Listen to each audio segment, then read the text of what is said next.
चलिए ध्यान दीजिए। देखिए आप लोग जो है रासायनिक अपक्रिया के प्रकार जो भी था उससे उदाहरण यानी सभी चीज़ आप सीख चुके हैं, ठीक है।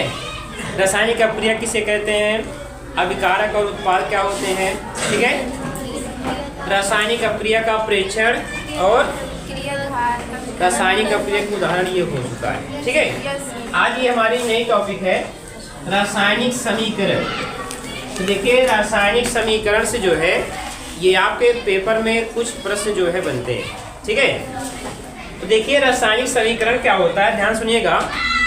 रासायनिक अपक्रिया में भाग लेने वाले अभिकारक तथा उत्पाद बनने वाले उत्पाद में उपस्थित पदार्थों को संक्षिप्त रूप से प्रदर्शित करना ही क्या कहलाता है, रासायनिक समीकरण कहलाता है, ठीक है।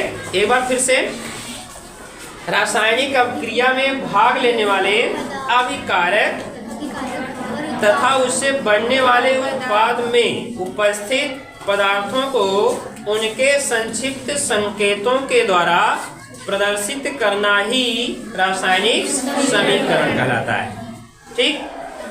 तो ध्यान दीजिएगा, रासायनिक समीकरण को हम दो प्रकार से जो है व्यक्त करते हैं। कितने प्रकार से? दो प्रकार से व्यक्त करते हैं। नंबर एक है शब्दों के द्वारा, शब्दों के द्वारा, और नंबर दो है,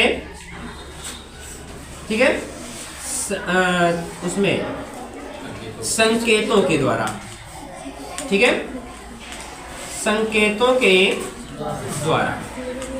अब देखिए ये दो तरीके से हम समीकरण को क्या करते हैं, व्यक्त करते हैं। रासायनिक समीकरण को दो प्रकार से, एक किसके द्वारा, एक शब्दों के द्वारा और दूसरा संकेतों या प्रतीकों के द्वारा, ठीक। जैसे मान लीजिए हमने एक रिएक्शन कह दिया, एक चीज कह दिया कि जब जिंक की अपक्रिया तनु H2SO4 से कराई जाती है तो जिंक सल्फेट और हाइड्रोजन गैस बनती है। ध्यान समझिएगा, क्या है, जब जिंक धातु की अपक्रिया तनु H2SO4 से कराई जाती है, क्या बनता है, जिंक सल्फेट और हाइड्रोजन गैस बनती है, ठीक। अब देखिए शब्दों के द्वारा कैसे प्रयोग करेंगे। यहाँ पर क्या हो गया, जिंक प्लस सल्फ्यूरिक अम्ल, ठीक है, सल्फ्यूरिक अम्ल ये अपक्रिया करके क्या बना रहा है, जिंक के सल्फेट प्लस हाइड्रोजन गैस, ठीक है। ये देखिए शब्दों के द्वारा आपने प्रदर्शित कर दिया। स्टेटमेंट क्या था, जिंक धातु सल्फ्यूरिक अम्ल से अपक्रिया करके जिंक सल्फेट और हाइड्रोजन गैस का क्या कर रही है, निर्माण कर रही है। इसे हमने लिख दिया, एक समीकरण ये हो गया, शब्दों के द्वारा हो गया। ये किसके द्वारा, शब्दों के द्वारा हो गया। तो समीकरण का एक पहला रूप है, ठीक है। अब दूसरे में देखिए संकेतों के द्वारा कैसे समीकरण को हम व्यक्त करेंगे। अब ध्यान दीजिए, जिंक का संकेत क्या होता है, Zn। यहाँ पर हमने लिख दिया जिंक, Zn, ठीक है। सल्फ्यूरिक अम्ल का सूत्र क्या होगा, हाँ H2SO4, ये हो जाएगा H2SO4। अब H2SO4 ये जब रिएक्ट करेगा तो जिंक सल्फेट क्या सूत्र हो जाएगा, ZnSO4 प्लस H2 ठीक है।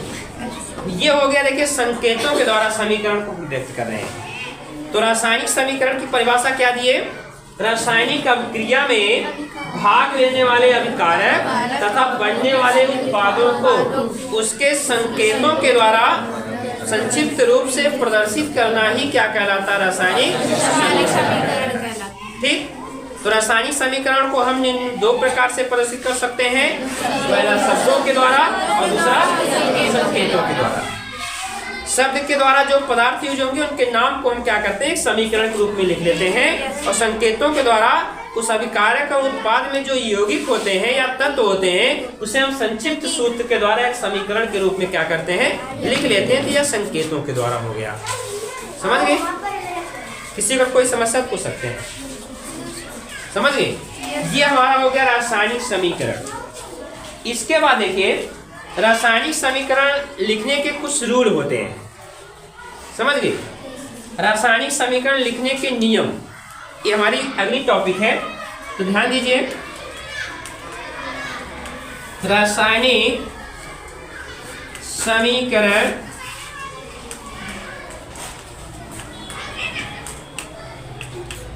लिखने के विधि या नियम, जो विधि, ठीक।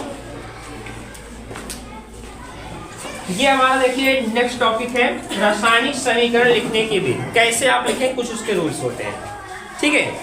पहली चीज देखिए इसमें क्या होता है, रासायनिक समीकरण लिखते समय 2-3 पॉइंट्स पर हम चर्चा करेंगे, ठीक है। पहला पॉइंट है रासायनिक समीकरण लिखते समय अभिकारक को बाईं ओर, ध्यान समझिएगा, रासायनिक समीकरण लिखते समय अभिकारक को बाईं ओर और उत्पाद को दाईं ओर लिखते हैं, ठीक। पहली पॉइंट है, पहली प्राथमिकता हमारी यही रहेगी। जब कोई भी हम समीकरण लिखेंगे, जो रिएक्टेंट होगा, जो अभिकारक होगा, उसको हम बाईं तरफ लिखेंगे और जो उत्पाद होगा उसको हम दाईं तरफ लिखेंगे, ठीक है। ये पहली पॉइंट है। दूसरी पॉइंट इसमें यह है अभिकारक और उत्पाद के बीच में, समझ रहे हैं, अभिकारक और उत्पाद के बीच में हम क्या करते हैं, तीर चिन्ह का प्रयोग करते हैं। समझ गए? जैसे सपोज करते हैं कि हमारे पास क्या मेथेन का दहन, मेथेन का दहन, अब हमें मेथेन का दहन कराना है, तो दहन कराने के लिए हमें चाहिए क्या, ऑक्सीजन। तो मेथेन का सूत्र क्या होता है, CH4, ये हो गया मेथेन, CH4। इसका दहन कराना तो हमें ऑक्सीजन लेना पड़ेगा, तो हो जाएगा CO2 प्लस H2। ये देखिए हमें समीकरण लिखिए, सपोज करते हैं, ध्यान से दीजिएगा। सबसे बड़ी प्राथमिकता क्या है, अभिकारक को बाईं ओर, उत्पाद को दाईं ओर लिखते हैं, और इन अभिकारक और उत्पाद के बीच में हम क्या करते हैं, तीर चिन्ह का प्रयोग कर लेते हैं। किसका प्रयोग, तीर चिन्ह का प्रयोग करते हैं, ठीक। ये हो गई दूसरी पॉइंट। अब आते हैं हम तीसरी पॉइंट में, यदि अभिकारक और उत्पाद में अणुओं की संख्या 1 से अधिक हो, समझा ना, यदि रासायनिक समीकरण में अभिकारक और उत्पाद में अणुओं या परमाणुओं की संख्या क्या हो, 1 से अधिक हो, उनके बीच में हम प्लस चिन्ह का प्रयोग करेंगे। इससे क्या, मेथेन ऑक्सीजन से संयोग कर रहा है, तो दोनों अलग अलग हैं, जिनके बीच में हम प्लस चिन्ह का प्रयोग करेंगे। इसी प्रकार से बन क्या रहा है, कार्बन डाइऑक्साइड और जल, ये भी दोनों अलग अलग हैं, जिसके बीच में हम प्लस चिन्ह का प्रयोग करेंगे। कोई समस्या? तीसरी पॉइंट समझ गई। यदि अभिकारक और उत्पाद की संख्या 1 से अधिक होती है, उनके बीच में हम क्या करते हैं, प्लस चिन्ह का प्रयोग करते हैं, ठीक। ये तीसरी पॉइंट हो गई। फिर देखिए हमारी चौथी पॉइंट क्या है, ठीक है। चौथी पॉइंट में ये है, हमें क्या करना, रासायनिक अभिक्रिया में जो अभिकारक और उत्पाद होते हैं उनकी अवस्थाओं को क्या किया जाता है, व्यक्त, यानी उनकी अवस्थाओं को प्रदर्शित किया जाता है, ठीक। अब अवस्थाओं को प्रदर्शित करने के लिए आप क्या कर सकते हैं, ध्यान दीजिए। देखिए, यदि रासायनिक अभिक्रिया में कोई पदार्थ ठोस अवस्था में है, ठीक, अगर रासायनिक अभिक्रिया में कोई पदार्थ क्या है, ठोस अवस्था में है, सॉलिड है, तो उसको क्या करते हैं, उस तत्व के, यानी उस यौगिक के या तत्व के बगल में स्मॉल ब्रैकेट में हम क्या करते हैं, स्मॉल ES लिख देते हैं। इस तरह सॉलिड के लिए क्या लिखते हैं, स्मॉल ES, ठीक है। अगर वह द्रव अवस्था में है या द्रव फॉर्म में है, तो द्रव अवस्था के लिए हम क्या करते हैं, स्मॉल EL का प्रयोग करते हैं, ठीक है। अगर वह यौगिक गैसीय अवस्था में है या गैसीय फॉर्म में है, तो उसके लिए हम क्या करते हैं, स्मॉल G का प्रयोग करते हैं, ठीक। यदि कोई पदार्थ का जलीय विलयन है, कैसा विलयन? जलीय विलयन। जैसे हमने नमक को पानी में घोल दिया तो बना क्या? जलीय विलयन। ठीक, अगर कोई पदार्थ जो है जलीय अवस्था में, ठीक है, जलीय विलयन के रूप में है,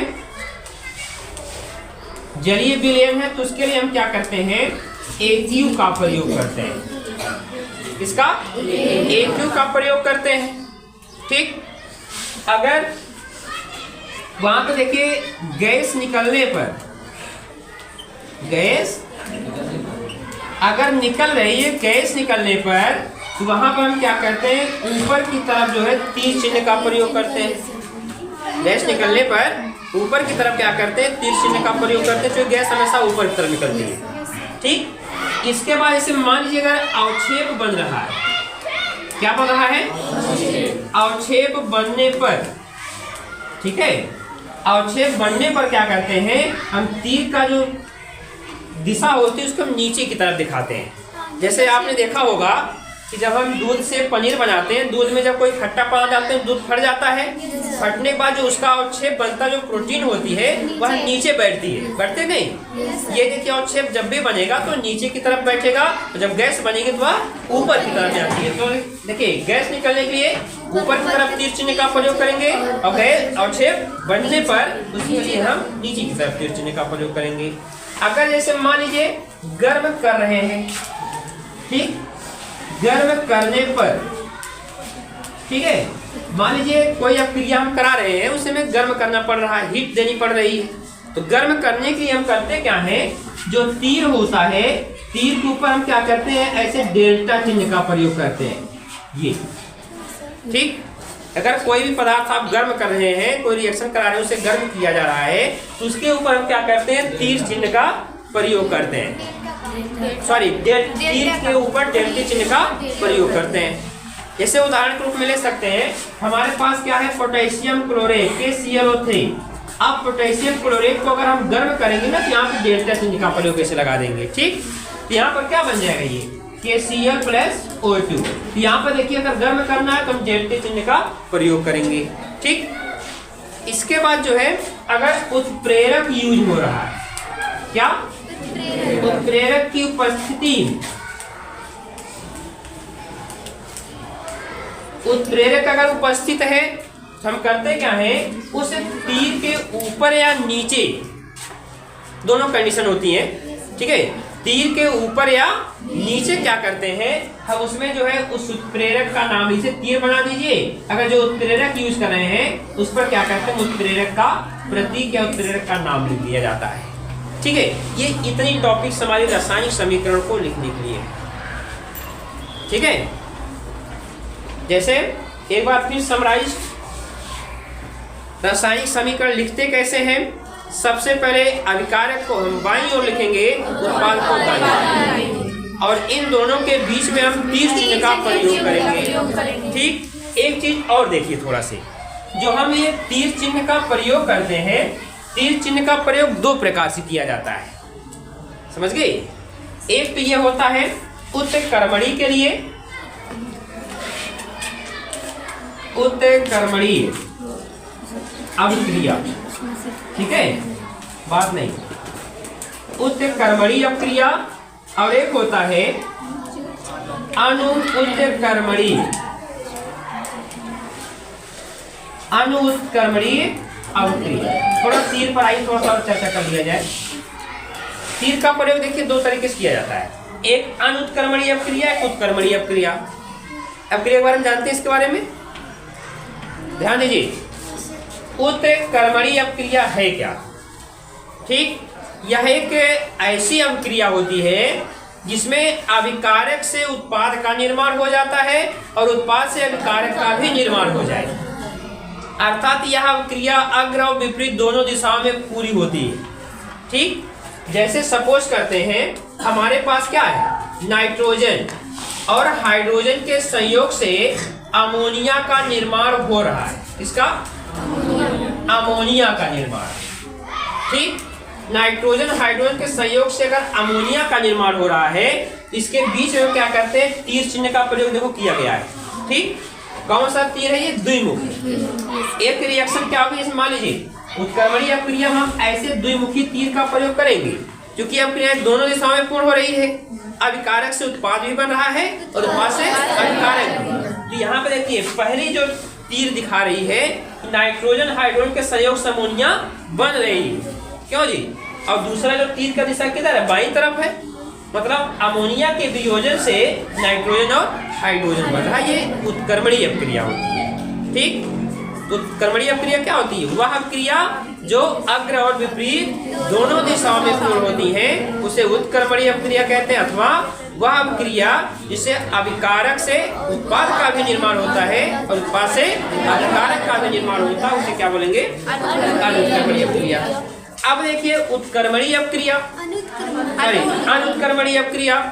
अनुत्क्रमणीय अपक्रिया केवल एक ही दिशा में पूर्ण होती है, केवल अग्र दिशा में। यानी अगर अभिकारक से उत्पाद बन गया है तो उत्पाद से आप अभिकारक नहीं बना सकते, या केवल एक ही दिशा में पूर्ण हो जाती है। ठीक, तो इसके लिए क्या करते हैं? सिंगल एक मुख्य तीर का हम प्रयोग करेंगे। ठीक, जैसे मान लीजिए यहाँ पर हमारे पास क्या है? HCl plus NaOH। अब इसके संयोग से आपका बना रहा क्या? NaCl, सॉरी यहाँ पर एक मुखी तीर का प्रयोग करना है ऐसे। ठीक, NaCl प्लस H2O।